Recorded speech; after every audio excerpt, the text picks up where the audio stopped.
নমস্কার বন্ধুরা, মায়ের হেসেলে আপনাদের সবাইকে স্বাগত জানাই। এই যে ডালটা দেখছেন, এটা বিউলির ডাল। আজকে রসবড়া করবে বলে এটাকে মা 1 থেকে 1.5 ঘন্টা আগে ভিজিয়ে রেখেছিল। এখন খুব ভালো করে ধুয়ে নিয়ে খোসাটা ছাড়িয়ে নিচ্ছে।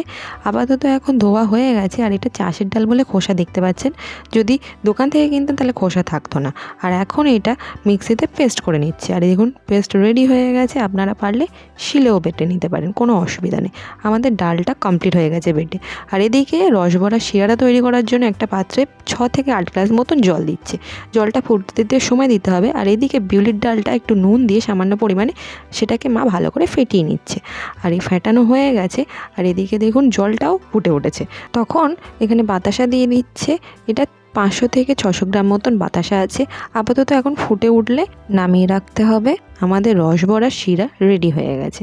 আর এদিকে কড়াই সাদা তেল দিচ্ছে। তেলটা অনেকটাই দিচ্ছে যাতে ডুবো তেলে বড়াগুলো ভাজা যায়। আর একটা একটা করে বিউলির বড়াগুলো দিয়ে দিচ্ছে, কেমন ছোট ছোট করে বল বল করে গোলের সাইজে বেশ অনেকটা পরিমাণে দিচ্ছে, যাতে একসাথে অনেকগুলো হয়ে যায়। আপাতত এটা হালকা হালকা করে ভেজে নিচ্ছে মা।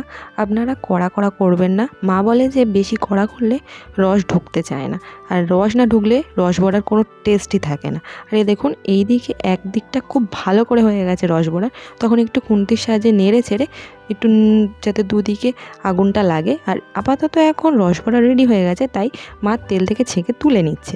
আর এই দেখুন প্রথমবার হয়ে গেছে, আর এটা দ্বিতীয়বার হচ্ছে, কেমন। আর এই দেখুন এখন রসবড়া প্রায় রেডি হয়ে গিয়েছে, সব তুলে নিচ্ছে। আমাদের রসবড়ার যে বড়াগুলো আছে সেগুলো রেডি হয়ে গেছে। এটা একটু ঠান্ডা হয়ে গেলে যে বাতাসা শিরাটা তৈরি করেছিল সেটাতে ঢেলে দিচ্ছে, সাবধানে ঢালছে। আর তারপরে একটা হাতা বা খুন্তির সাহায্যে একটু চেপে চেপে দিচ্ছে যাতে রসটা খুব ভালো করে ঢোকে। তারপর এটা 3-4 ঘন্টার মতন রেখে দিচ্ছে, কেমন। আর এই দেখুন 3-4 ঘন্টা পর এইটা সার্ভ করছে।